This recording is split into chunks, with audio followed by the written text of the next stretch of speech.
New from Vinegar Syndrome is Silent Madness, a late 80s slasher, the likes of I'd never heard of before, and it comes in 3D, no less.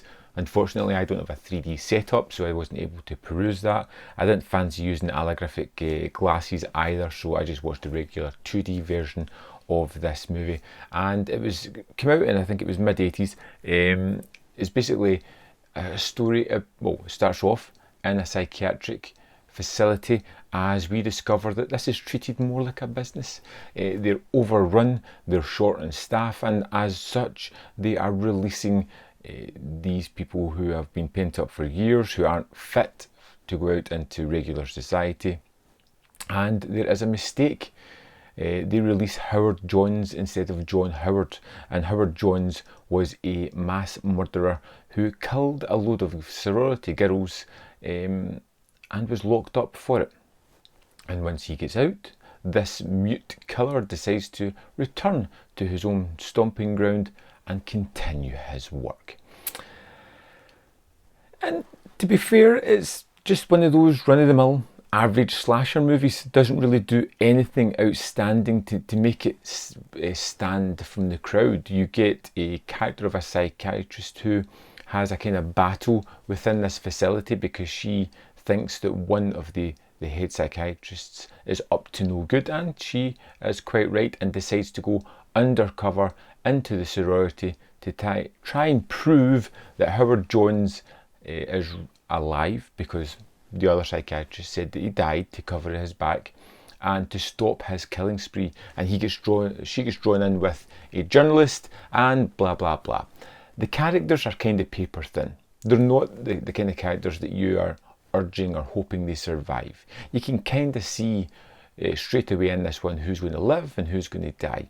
The deaths are fine. They're not overly elaborate, but they are fun. I think the killer, Howard Johns, has a particular look about him. He's a particular size and kind of dominates the screen whenever he's on, and he's a good antagonist that way. I think a lot of the scenes are really brightly lit. That's primarily because of the 3D. You know, to really get a good 3D, you need like a lot of light. And that kind of takes away a little bit of the mood of the movie, creating an almost televisual appearance in this one, which is a little bit of a doubt turn. The story never really has much in the form of a plot. There is a twist thrown in at the end just to elaborate a little bit more, to make it seem a little bit more worthwhile than it actually is. But Silent Madness was one of those movies which I watched, I kind of liked, but it's nothing special within the genre of a slasher movie. It doesn't offer anything really new, which is a shame, because I had heard a lot about this one, but it became one of the more average watches that I've had from Vinegar Syndrome. But it's well made enough that it's not poor. It's not a bad movie by any means. It's just average, which is almost worse. You know, there's no risks real taken here.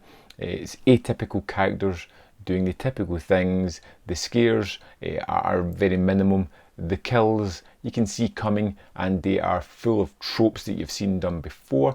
The effects are somewhat okay, but they're limited in what they have, and the setups can be a little bit funny.